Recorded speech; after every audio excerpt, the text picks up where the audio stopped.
Hi all. ഇപ്പം നമ്മൾ ഇന്ന് ഡിസ്കസ് ചെയ്യാൻ പോകുന്നത് ബാക്ടീരിയൽ ജെനറ്റിക്സിനെ പറ്റിയാണ്. സോ എന്താണ് ബാക്ടീരിയൽ ജെനറ്റിക്സ് എന്ന് വെച്ച് കഴിഞ്ഞാൽ നമുക്ക് പറയാൻ പറ്റും, it's A study of genetic system of A bacteria. ഈ ബാക്ടീരിയൽ ജെനറ്റിക്സ് എന്ന് പറയുന്നത് യുകാരിയോട്ടിക് ജെനറ്റിക്സിൽ നിന്നും ഡിഫറെൻ്റ് ആണ്.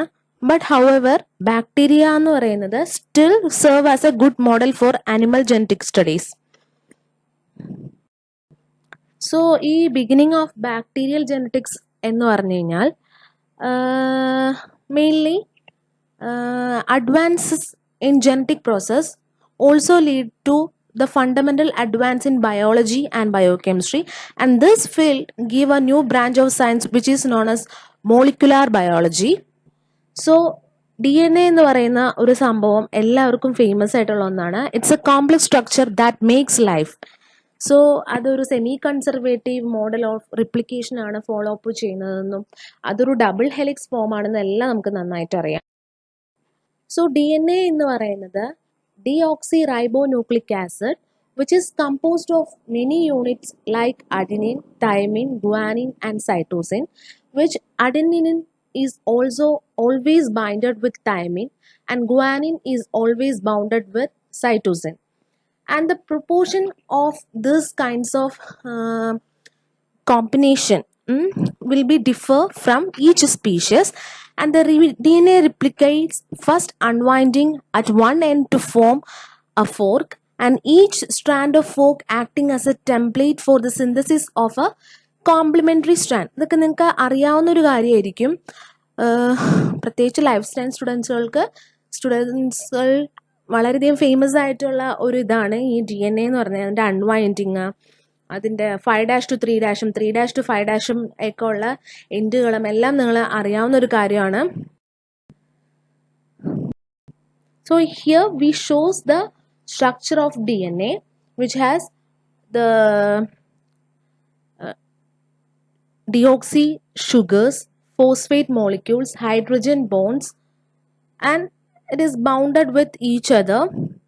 Adenine is bounded with thymine, guanine is bounded with cytosine, and each have a different types or different numbers of hydrogen bond. It will depends upon the species. So we can say that DNA molecule is composed of two chains of nucleotides wound together into form a double helix. Here we can see the double helix. And each chain has a backbone of deoxyribose and phosphate molecules residues which is arranged alternatively. ഇത് ചെയ്തിട്ടുണ്ടെന്ന് നമുക്ക് പറയാൻ പറ്റും. And E, G, C, T, it is known as nitrogen bonds, and here we can see the phosphate backbone and base pairs. Structure of DNA എന്ന് പറയുമ്പോഴത്തേക്കും they attach to each deoxyribose and phosphate residues arranged alternatively, and attached to each deoxyribose are of 4 nitrogen bases. 4 nitrogen bases ഉണ്ടാവും. Purines and pyrimidines. Purines are adenine and guanine, pyrimidine, thymidine and cytosine. So ഇതിൽ നിന്ന് എങ്ങനെയാണ് RNA differs ചെയ്തിരിക്കുന്നത് നോക്കാം. So RNA contains sugar ribose instead of what deoxyribose. Deoxyribose മോളിക്യൂൾസിന് പകരം അവിടെ ribose ആയിരിക്കും ഉണ്ടാവുക. ആൻഡ് യുറാസിൽ എന്ന് പറയുന്ന molecule always bounded with thymine. Adenine ആയിരിക്കില്ല RNA കേസിൽ ബൗണ്ടഡ് ആയിട്ടുണ്ടാവുക. So they are different types of RNA which are mRNA, rRNA and transfer RNA, tRNA. So here we shows a picture which differs DNA and RNA. We can see that double helix DNA and single helix, single strand RNA. So what do you mean by a code of genetics. So code എന്ന് പറഞ്ഞു കഴിഞ്ഞാൽ it's none other than A basic sequence which contain 3 bases. അതായത് ഒരു code which has triplet ATC എന്ന് പറയുന്ന ഒരു triplet and A code can make single amino acid and more than one code present for making similar sequence of amino acid. So ഈ മൂന്ന് base pace ഉള്ള ഒരു start codon ഉണ്ടാവും, ഒരു end codon ഉണ്ടാവും. സോ ഈ ഓരോ കോഡോൺസും എന്ത് സംഭവിക്കും, ഈ ഒരു കോഡോൺസും ഓരോ അമിനോ ആസിഡ്സിനെയാണ് ബൈൻഡ് ചെയ്യുന്നത്. ലൈക്ക് എക്സാമ്പിൾ AGA, ഈ ഒരു triplet codon always will binded with arginine. We can say that this will bounded with arginine എന്ന് നമുക്ക് പറയാം. അതുപോലെ തന്നെ AGC, CGU, CGG ഈ ടൈപ്സ് കോഡോൺസുകൾ, അതായത് different codons which is bounded to different types of amino acids. We know that 20 essential amino acids എന്നറിയാം. So ഈ amino acids നെ ബൈൻഡ് ചെയ്യുക. And amino acids are the building blocks of proteins. And some codons like UAA don't code for any amino acids, and these types of codons are known as nonsense codon. So what do you mean by gene? Gene എന്ന് വെച്ചാൽ എന്താണ്? So gene is a sequence of DNA which carries codon specifying for a particular polypeptide, and this DNA contains many genes, a combination of hundreds and thousands of nucleotides. Bacterial chromosome എന്ന് വെച്ചാൽ എന്താ നോക്കാം. So the bacterial chromosome എന്ന് വെച്ച് കഴിഞ്ഞാൽ the contain a double strand molecules of DNA arranged in a circular form. Circular ഫോമിലായിരിക്കും കാണുക, ഇതാ ഇങ്ങനെയൊക്കെ ഉള്ള ഒരു സർക്കുലർ ഫോമിലായിരിക്കും കാണുക. And its length will be 1000 microns and bacterial DNA contains about 4000 kilobase. So 1 kilobase is equal to 1000 base pairs A to T and G to C, which means adenine to thymine and guanine to cytosine. So humans in the case there are 3000 kilo base pairs. 3000 kilo base pairs. ഈ bacterial ജീനോമും higher life, അതായത് ഹ്യൂമൻസിന്റെ ജീനോംസും തമ്മിൽ എങ്ങനെയാണ് different ആയേക്കണേ നമുക്ക് നോക്കാം. So they have several structures of DNA don't appear to function as codons and occurs between the coding sequence of a gene called as introns, and these codes are called as exons. Introns and exons, and in transcription, introns are excised when form RNA before translated by ribosomal protein. Extra chromosomal element അല്ലെങ്കിൽ genetic elements എന്ന് പറയുമ്പോഴത്തേക്കും the bacteria sometime possess extra chromosomal genetic elements. Like അതിനൊരു example ആണ് plasmid, and they are not essential for the survival of for bacteria and but makes the bacteria resistant to antibiotics and make them survive able to produce toxins. So ബാക്ടീരിയയുടെ കേസിൽ extra chromosomal എന്ന് പറയുന്നത് plasmids ആണ്. So we have to now discuss about this plasmids. So plasmids എന്ന് വെച്ചാൽ എന്താ?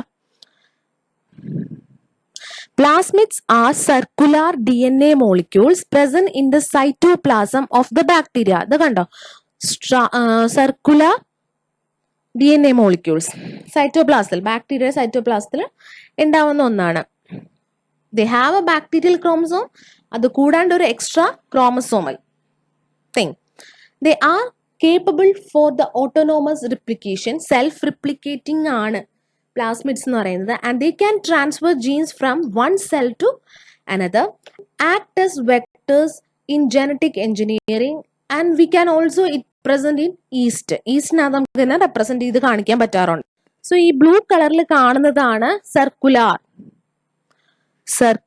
Self replicating super coil covalently closed DNA molecules. ഇതിനെയാണ് നമ്മൾ പ്ലാസ്മിഡ്സ് എന്ന് പറയുന്നത്.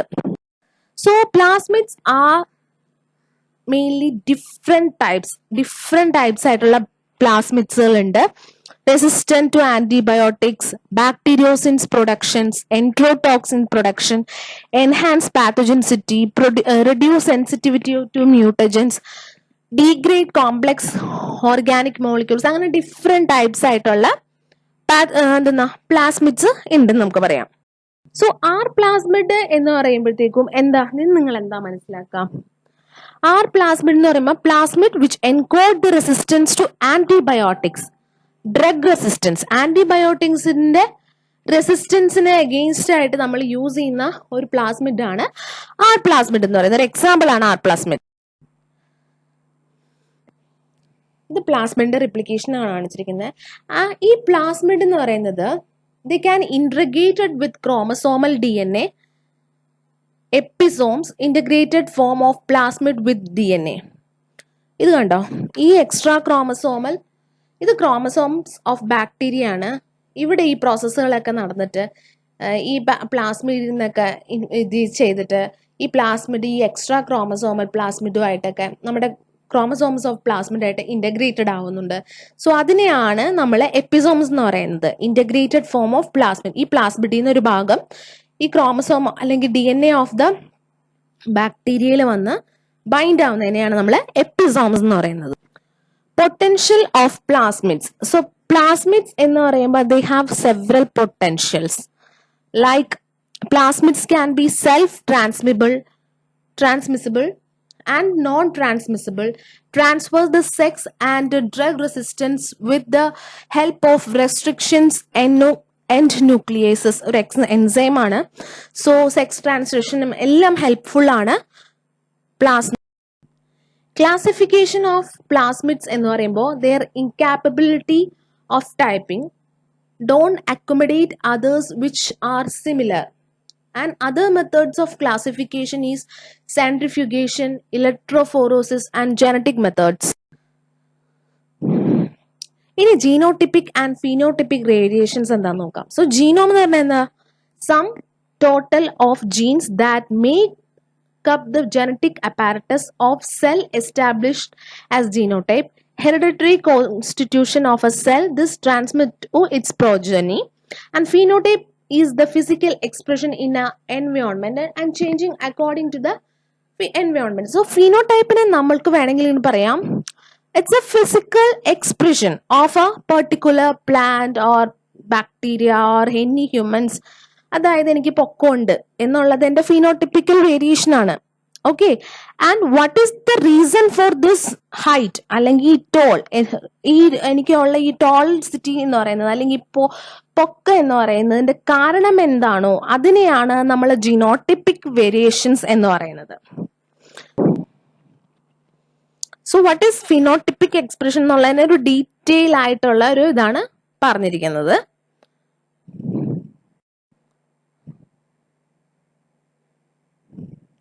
സോ ജീനോട്ടിപ്പിക് വേരിയേഷൻസിന് സെവറൽ ഫാക്ടേഴ്സ് ഉണ്ട്, ലൈക്ക് എൻസൈംസ് അല്ലെങ്കിൽ ഹോർമോൺസ് അല്ലെങ്കിൽ എന്താണ് ഫിനോട്ടിപ്പിക് വേരിയേഷൻസിനെ ഇൻഫ്ലുവൻസ് ചെയ്യുന്ന ആ കുറച്ച് കാര്യങ്ങൾ അതിന്റെ എൻവയോൺമെന്റൽ അല്ലെങ്കിൽ ക്യാരക്ടേഴ്സിന് അതിനെയൊക്കെ കുറേ കാര്യങ്ങൾ ഇതാക്കുന്നുണ്ട്.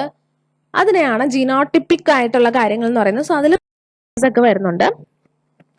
So principles of genotypic variations എന്ന് പറയുന്നത് മെയിൻലി മ്യൂട്ടേഷൻസ് അല്ലെങ്കിൽ genotypic by transfer of genes. Mutations എന്ന് പറയുമ്പോൾ എന്താ? Sudden hereditary changes. സോ ഈ മ്യൂട്ടേഷൻ എന്ന് പറയുമ്പോൾ കുറേ കാര്യങ്ങൾ വരുന്നുണ്ട്, പല type. Frame shift, chromosomal, natural, spontaneous, അങ്ങനെ ഒത്തിരി വരുന്നുണ്ട്. അത് കൂടാതെ ജീനോട്ടിപ്പിക് ട്രാൻസ്ഫർ വഴി, ജീൻസിന്റെ ഒക്കെ ട്രാൻസ്ഫർ വഴി ഒരു ജീനോട്ടിപ്പിക് വേരിയേഷൻസ് വരാനുള്ള കാരണങ്ങളുണ്ട്. സോ അതിനൊക്കെ ഒരു എക്സാമ്പിൾ ആണ് ട്രാൻസ്ഫോർമേഷൻ, ട്രാൻസ്ഡക്ഷൻ ആൻഡ് കോൺജുഗേഷൻ എന്ന് പറയുന്നത്. സോ മ്യൂട്ടേഷൻസ് ഇൻ ബാക്ടീരിയ എന്ന് പറഞ്ഞു കഴിഞ്ഞാൽ മെയിൻലി ബാക്ടീരിയ മൾട്ടിപ്ലൈ ചെയ്യുന്നത് എങ്ങനെയാ? By asexual binary fission. ഈ ഓൾട്ടേർഡ് ന്യൂക്ലിയോടൈഡിന്റെ സീക്വൻസിനെ എക്സ്പ്രസ് ചെയ്യുന്ന അതിന്റെ ക്യാരക്ടേഴ്സിനൊക്കെ എക്സ്പ്രസ് ചെയ്യുന്നതിനാണ് നമ്മൾ മ്യൂട്ടേഷൻ എന്ന് പറയുന്നത്. So there are a selective value of organism, there will be a selective value of organism and there evolutionary value. Aqueous antibiotic resistance grows in the body without inhibition. become a prominent organism. Phenotypic variations occurs when genes changes in responsible to the environment but reversible. അങ്ങനത്തെ കുറച്ച് കാര്യങ്ങളാണ് മ്യൂട്ടേഷൻസിനൊക്കെ കാരണം. Gene ട്രാൻസ്ഫറിന്റെ ഒരു ട്രാൻസ്ഫോർമേഷന്റെ ഒക്കെ ഉള്ളൊരു ഇത് picture കാണിച്ചിരിക്കുന്നതാണ്. So the 3 bacterial sexual process ആണ് ഫോർ ദ ട്രാൻസ്ഫർ ഓഫ് എന്ത് ജീൻ എന്ന് പറയാം. ബാക്ടീരിയൽ ട്രാൻസ്ഫോർമേഷൻ, അതായത് മെക്കാനിസം ഓഫ് ജീൻ ട്രാൻസ്ഫോർമേഷൻ എന്ന് പറയുന്നത് മെയിൻലി 3 ടൈപ്പ് ആയിട്ടുള്ള പ്രോസസ്സാണ്. Transformation, transduction and conjugation. So conjugation എന്ന് പറയുമ്പോൾ എന്താ? Direct transfer of DNA from one bacterial cell to another. Transduction എന്ന് പറയുമ്പോൾ use of a bacteriophage or bacterial virus to transfer the DNA molecules. And transformation എന്ന് പറഞ്ഞാൽ naked DNA is taken from the environment by bacteria. So first one എന്ന് പറയുന്നത് transformation in genetic materials. Gene transformation ആണ് നമ്മൾ പറയാൻ പോകുന്നത്. Different mechanism ഉണ്ട് നമ്മൾ പറഞ്ഞു. അതിൽ ഫസ്റ്റ് വൺ ആണ് ട്രാൻസ്ഫോർമേഷൻ, ട്രാൻസ്ഡക്ഷൻ ആൻഡ് കോൺജുഗേഷൻ എന്ന് പറയുന്നത്. So what is transformation? അതെന്താന്ന് നമുക്ക് ഡീറ്റെയിൽ ആയിട്ട് നോക്കാം.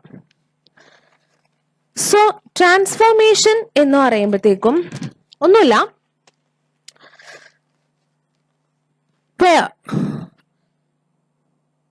it is the process in which a recipient cells acquires genes from free DNA molecules in the surrounding medium. Or we can say that the bacteria absorbs pure DNA from its surroundings and functionally integrates the exogenous DNA into its own genetic material called transformation. ഇത് കേൾക്കുമ്പോൾ ഭയങ്കര കൺഫ്യൂഷനൊക്കെ ആയിട്ട് തോന്നുമെങ്കിലും അത്ര വലിയ സംഭവമൊന്നുമില്ല. അതായത് ഒരു bacteria അതിന്റെ സറൗണ്ടിങ്സിൽ നിന്ന്, അതിന്റെ ചുറ്റുവട്ടത്ത് നിന്ന് ഒരു പ്യൂർ DNA ഫോമിനെ, അത് ആരുടെയാണോ എന്തിന്റെ ആണോ എന്ന് നമ്മൾ നോക്കുന്നില്ല, അതിന്റെ സറൗണ്ടിങ്ങിൽ നിന്ന് എന്തെടുക്കുന്നു? ഒരു DNA എടുത്തിട്ട് അല്ലെങ്കിൽ ഒരു DNA മോളിക്യൂളിനെ എടുത്തിട്ട് അതിന് ഈ പുതിയ DNA ആയിട്ട് കണക്ട് ചെയ്യുന്നു. അതിൽ DNA തമ്മിൽ ട്രാൻസ്ഫർ ചെയ്യുന്നു. അതിനെയാണ് ട്രാൻസ്ഫോർമേഷൻ എന്ന് പറയുന്നത്. And this was discovered by Frederick Griffith. Frederick Griffith എന്ന് പറയുന്ന സയന്റിസ്റ്റ് ആണ് ഇത് ആദ്യമായിട്ട് 1928 എന്ത് ചെയ്തത് നമുക്ക് പരിചയപ്പെടുത്തി തന്നത്.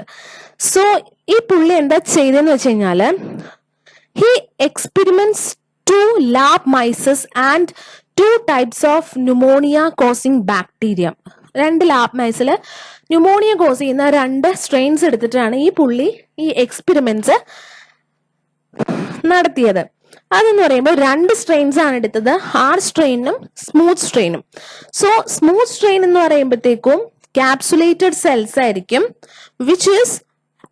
which have the virulency or pathogenicity. Smooth സ്ട്രെയിനിൽ ക്യാപ്സുൽ ഉണ്ടാവും, so they have the virulency, അതായത് ഡിസീസ് കോസ് ചെയ്യാനുള്ള കഴിവ്. റഫ് സ്ട്രെയിൻ എന്ന് പറയുമ്പോഴത്തേക്കും നോൺ ക്യാപ്സുലേറ്റഡ് സ്ട്രെയിൻസ് ആണ്. അതിൽ പുള്ളി എന്ത് ചെയ്തു എന്ന് വെച്ച് കഴിഞ്ഞാല്, ആർ സ്ട്രെയിൻ എന്ന് പറയുമ്പോഴത്തേക്കും നോൺ ക്യാപ്സുലേറ്റഡ് ആകുമ്പോൾ എന്ത് സംഭവിക്കും? അതിന്റെ പാത്തോജനിസിറ്റിയോ അതിന്റെ കഴിവോ നഷ്ടപ്പെടും. ഓക്കെ, അതിനെയാണ് അങ്ങനെ 2 സ്ട്രെയിൻസ് ആണ് പുള്ളി എടുത്തത്. സോ ഇറ്റ് ഇപ്പൊ എന്താ സംഭവിക്കുക? നമ്മൾ അതിനെ ഈ മൈസിനെ നമ്മൾ ലൈവ് നോൺ ക്യാപ്സുലേറ്റഡ് ആർ ന്യൂമോകോക്കയും വിത്ത് ഹീറ്റ് കിൽഡ് ക്യാപ്സുലേറ്റഡ് ന്യൂമോകോക്കയും കൂടെ നമ്മൾ ഇൻജെക്ട് ചെയ്യാണ്. It will leads to the death of mice with isolation of live capsulated pneumococci. അപ്പൊ അതിന്റെ അർത്ഥം എന്താ? It means that some factor from dead pneumococci transfer to live non genic pneumococci. So എന്തോ അവിടെ ട്രാൻസ്ഫർ ആയിട്ടുണ്ട്, that's why the mice is dead എന്ന് മനസ്സിലാക്കാൻ സാധിച്ചു പുള്ളി. സോ ഇതിന്റെ എന്ന് വെച്ച് കഴിഞ്ഞാല് അതിന്റെ ഒരു പിക്ചർ ആണ്. So he take a mice which he injected the rough strain എന്താ കുറച്ച് കഴിഞ്ഞ് ഇൻക്യുബേഷൻ കഴിയുമ്പോൾ മൈസ് ചത്തിട്ടില്ല. സ്മൂത്ത് സ്ട്രെയിൻ ആണെന്നുണ്ടെങ്കിൽ മൈസ് ചത്തിട്ടുണ്ട്. അത് കഴിഞ്ഞ് ഇതിന്റെ പുള്ളി എന്ത് ചെയ്തു എന്ന് വെച്ച് കഴിഞ്ഞാല്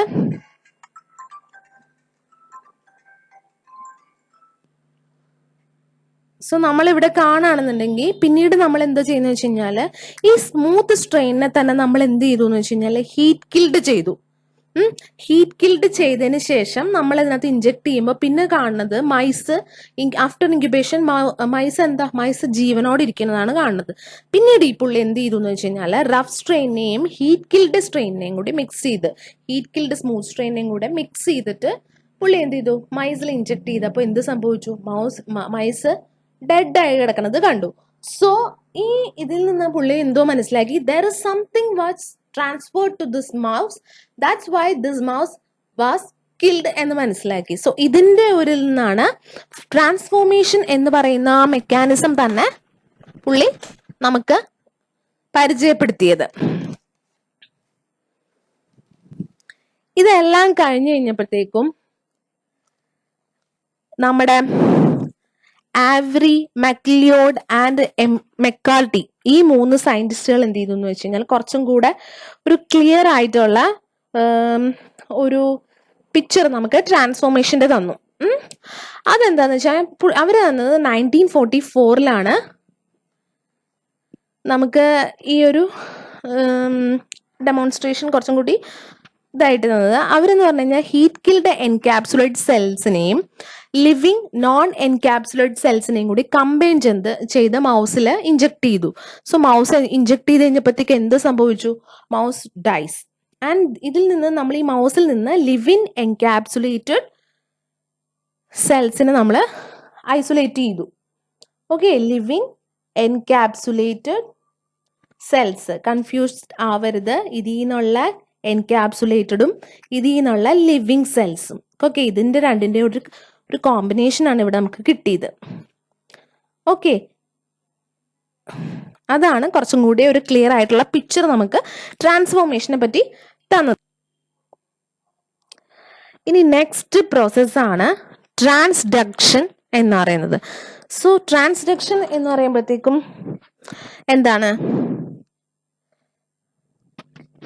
സോ ട്രാൻസ്ഡക്ഷൻ എന്ന് പറയുമ്പോഴത്തേക്കും ഒരു bacterial DNA is transferred to in another bacterial cells with the help of a virus which containing bacterial cells.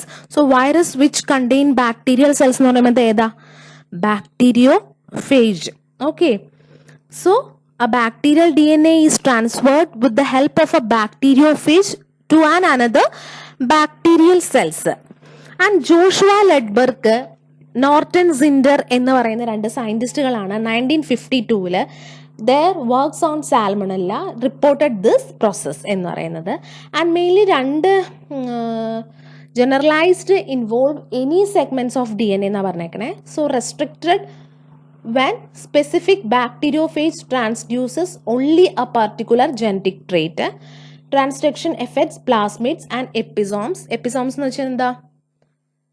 എപ്പിസോംസ് എന്ന് വെച്ചാൽ എന്താ? എപ്പിസോംസ് എന്ന് വെച്ച് കഴിഞ്ഞാൽ ആ ബാക്ടീരിയൽ ക്രോമസോംസിൽ ഇൻവേഡ് ചെയ്തിരിക്കുന്ന പ്ലാസ്മിഡ് പാർട്ടിന്. So they helps in genetic mapping. Also in eukaryotic cell plasmid transfers induce penicillin resistance in staphylococcus, helps in genetic engineering. So നേരത്തെ പറഞ്ഞതുപോലെ തന്നെ എന്താ ഇതിനകത്ത് പിക്ചർ കാണിച്ചിരിക്കുന്നത് പോലെ with the help of a bacteriophage, phage attach ചെയ്യുന്നു. Phage will be infected to this bacterial cell and they will transfer their chromosomal particle to the bacteria. Breakup of the host DNA and synthesis of phage DNA നടക്കുന്നു. And ഇവിടെ എന്താ? synthesis of phage heads and tails, new phages and cell lysis ഒക്കെ ചെയ്യുന്നുണ്ട്. Effective phage with host DNA, വീണ്ടും infection in new host by defective phage, വീണ്ടും അതിൻ്റെ nucleic പാർട്ടിനെ DNA പാർട്ടിനെ ഉള്ളിലോട്ട് കടത്തിവിടുന്നു. Incorporation of the former host DNA into new host DNA. So ഇത് ആണ് ട്രാൻസ്ഡക്ഷനിൽ മെയിൻ ആയിട്ട് നടക്കുന്നത്. സോ ഇത് മെയിൻലി 2 ടൈപ്സ് ആയിട്ടാണ് നടക്കുന്നത്, lytic cycle and lysogenic cycle. ബാക്ടീരിയോഫേജിനെ പറ്റിയാണ്. സോ ട്രാൻസ്ഡക്ഷൻ മെയിൻലി 2 ടൈപ്സ് ഉണ്ട്. ഞാൻ പറഞ്ഞല്ലോ, ലൈറ്റിക്കും ലൈസോജനിക്കും. സോ ലൈറ്റിക് എന്ന് പറയുമ്പോഴത്തേക്കും എന്താന്ന് വെച്ച് കഴിഞ്ഞാൽ phage invert to the bacteria, reproduce, destroys and new phage is released. ഈ phages which causes lysis are known as lytic phages or virulent phages. അതാണ് ലൈറ്റിക് സൈക്കിൾ. ലൈസോജനിക്കിനകത്ത് എന്താ സംഭവിക്കുന്നതെന്ന് വെച്ച് കഴിഞ്ഞാൽ ഈ ഇപ്പോൾ ന്യൂ ഫേജ് റിലീസ്ഡ് ആയിട്ടുണ്ടല്ലോ, അതിന്റെ phage DNA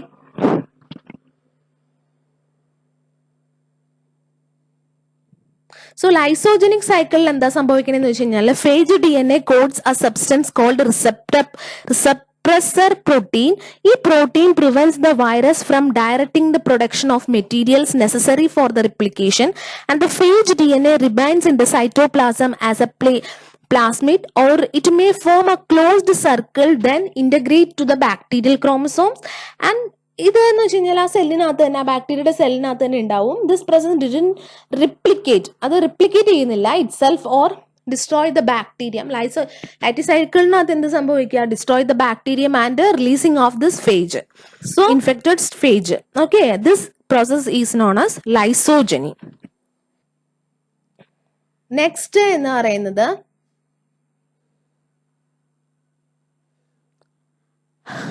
conjugation. So conjugation നമുക്ക് നോക്കാം എന്താന്ന്.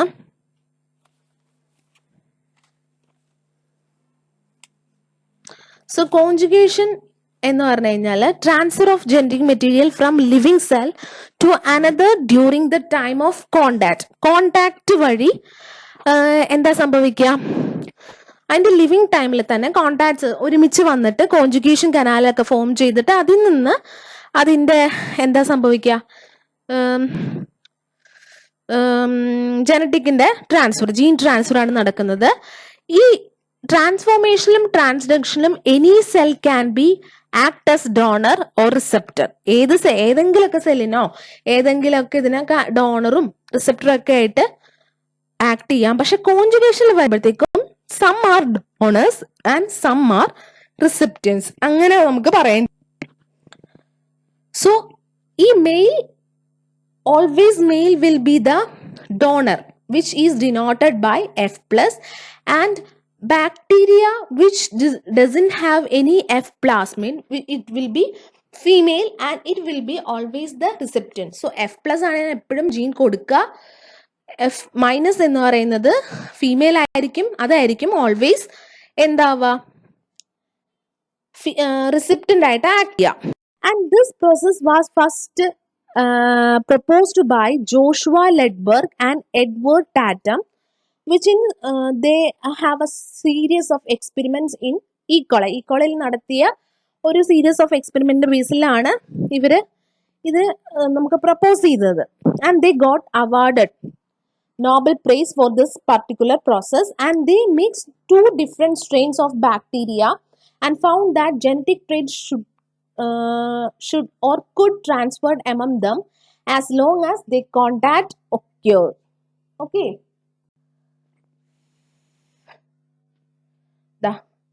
പിലിയോ അല്ലെങ്കിൽ എന്തെങ്കിലും വെച്ചിട്ടുള്ള കനാൽ ഫോം ചെയ്ത് കോൺജുഗേഷൻ ഫോം ചെയ്തിട്ട് അവരതിൽ കൂടെ ജീൻ ട്രാൻസ്ഫർ ചെയ്യാണ്. So some chromosomes which have a larger segments, donor bacteria gives to the recipient cells. And 2 differently made ഇതായിട്ടാണ് ഉള്ളത്. A donor which has a plasmid called F plasmid and a recipient which has no fertility plasmid. Okay, so F plasmids എന്ന് പറയുമ്പോഴത്തേക്ക് എന്താ? Small circular DNA that is not a part of chromosome which can replicate. Fertility plasmid. Okay,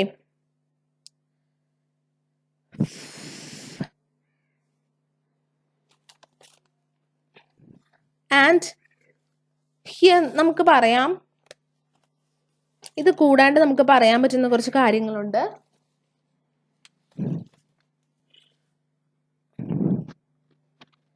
HFR സെൽസും normal സെൽസും. bacterial conjugation and recombination. HFR cells എന്ന് പറഞ്ഞു കഴിയുമ്പോൾ which genes contain that allow them to transfer some or all the chromosomes to another cell. ഇവിടെ ഒരു conjugation tube ഉണ്ടാവുന്നു. ഈ conjugation tube connects the HFR cell to normal cell and copy of HFR chromosomes begins to move the recipient cells. കണ്ടോ? എന്നിട്ട് എന്ത് സംഭവിക്കും? ദാ homologous sections of chromosomes synthase occurs. അതിനുശേഷം cells get separated. Section of HFR chromosomes integrates into recipient chromosome by crossing over. So അതിൻ്റെ രണ്ടിൻ്റെയും ഒരു റിപ്ലിക്കൽ ഫോമിൽ ഉണ്ടായിട്ട് എന്ത് സംഭവിക്കും? ഡിഫറെൻറ്റ്. സോ ഇതെന്ന് പറയുമ്പോൾ സിമ്പിൾ കോൺജുഗേഷൻ ആണ്. ഒരു ഡോണർ, ഒരു റിസിപ്റ്റൻ്റ്, അതിലുണ്ടാവുന്ന എഫ് ഫാക്ടർ, ഇതൊരു chromosome, F factor which is A fertility factor. അതിനെ ഇപ്പുറത്തോട്ട് അതിൻ്റെ സെൽഫ് റിപ്ലിക്കേഷൻ നടന്നിട്ട് അതാ ഇപ്പുറത്തോട്ട് കോൺജുഗേഷൻ കനാൽ വഴി പോവുകയാണ് റിസെപ്റ്റനിലോട്ട്. റിസെപ്റ്റനിൽ ചെന്നിട്ട് അവിടെ ചെന്നിട്ട് എന്താ സംഭവിക്കുക? Synthesis of the complementary strand in recipient results the both cells have F plus. അപ്പോൾ രണ്ട് പേർക്കും ഡോണറായിട്ട് ആക്ട് ചെയ്യാം. ഓക്കെ, രണ്ടിനും ഇപ്പോൾ ഫെർട്ടിലിറ്റി ഫാക്ടർ ഉണ്ട്. അതാണ് സിമ്പിൾ കോൺജുഗേഷൻ. ഇത് സിമ്പിൾ കോൺജുഗേഷൻ. ഇത് HFR സെൽ കോൺജുഗേഷൻ എന്ന് പറയുന്നത്. സോ ഇവിടെ നമ്മൾ പറഞ്ഞിട്ടുണ്ടായിരുന്നു സിമ്പിൾ കോൺജുഗേഷൻ ആണ് പറയുന്നത്. HFR സെൽസ് എന്ന് പറയുമ്പോഴത്തേക്കും HFR സെൽ കോമ്പിനേഷൻ എന്ന് പറഞ്ഞു കഴിഞ്ഞാൽ ഫസ്റ്റ് ഓഫ് ഓൾ നമുക്ക് HFR സെൽസിനെ പറ്റി പറയാം. സോ HFR സെൽസ് എന്ന് പറഞ്ഞു കഴിഞ്ഞാൽ ഒന്നുമല്ല, high frequency recombinant cells which has F plus cells. അതായത് എഫ് പ്ലാസ്മിഡ് ഉണ്ടാവും. പക്ഷേ നേരത്തെ കണ്ട പോലെ എഫ് പ്ലാസ്മിഡ് ഇത് കണ്ടോ, ഇങ്ങനത്തെ എഫ് പ്ലാസ്മിഡ് സെപ്പറേറ്റഡ് ആയിരിക്കില്ല. അത് ബാക്ടീരിയൽ ക്രോമസോമുമായിട്ട് ഇൻകോപ്പറേറ്റ് ചെയ്ത് വെച്ചിട്ടായിരിക്കും കാണാം. കണ്ടോ, ഇതാണ് HFR സെൽസ് എന്ന് പറഞ്ഞു കഴിഞ്ഞാൽ. സോ HFR കോൺജുഗേഷൻ എന്ന് പറയുമ്പോഴത്തേക്കും അതിൻ്റെ റീകോമ്പിനേഷൻ എന്ന് പറയുമ്പോഴത്തേക്കും ഉദ്ദേശിക്കുന്നത് വേറെ ഒന്നുമല്ല, ഈ ഇതുപോലെ ബാക്ടീരിയൽ ഇൻകോപ്പറേറ്റഡ് ആയിട്ടുള്ള എഫ് പ്ലസ് സെല്ലുകളുള്ള എഫ് ഫാക്ടേഴ്സ് ഉള്ള സെൽസ് ഒരു റിസെപ്റ്റൻ സെല്ലുമായിട്ട് നടത്തുന്ന കോൺജുഗേഷൻ. സോ ഇവിടെ അങ്ങനെ നടക്കുമ്പോൾ എന്താ സംഭവിക്കുന്നതെന്ന് വെച്ച് കഴിഞ്ഞാൽ ഇത് കണ്ടോ, സെൽഫ് റിപ്ലിക്കേറ്റ് ആയിട്ട് ഇപ്പുറത്തോട്ട് പോവാണ്. ഇവിടെ ദാ HFR chromosome F factor plus bacterial genes വരുന്നു, ഇൻകോപ്പറേറ്റ് ചെയ്യുന്നു. ഇതാ ഇപ്പോൾ HFR സെല്ലും ഉണ്ടാകും. ഒരു എഫ് പ്ലാസ്മിഡ് ഇൻകോപ്പറേറ്റ് ചെയ്തിരിക്കുന്ന പ്ലാസ്മിഡും കൂടെ ഒരു നോർമൽ റിസിപ്റ്റൻ സെൽസിനകത്ത് കൂടെ വരികയാണ്. സോ ഇതാണ് HFR റീകോമ്പിനേഷൻ എന്ന് പറയുന്നത്. I hope you guys get it well. So നമുക്ക് കോൺജുഗേഷൻ കലാലിനെ ഏറ്റവും കൂടുതൽ ഹെൽപ്പ് ചെയ്യുന്ന എന്താണെന്നറിയാലോ? പിലികളാണ് ഹെൽപ്പ് ചെയ്യുന്ന for the conjugation process. So different types of pilus are specified by different types of plasmids and they can help in the aid of plasmid classification. F factor എന്താണെന്നാണ് കുറച്ചുകൂടി detail ആയിട്ട് പറഞ്ഞിരിക്കുന്നത്. Transfer factor അല്ലെങ്കിൽ fertility factor. F factor helps for the transformation. So F plus is called as donor bacteria and can transform F minus into F plus cells. നേരത്തെ പറഞ്ഞു.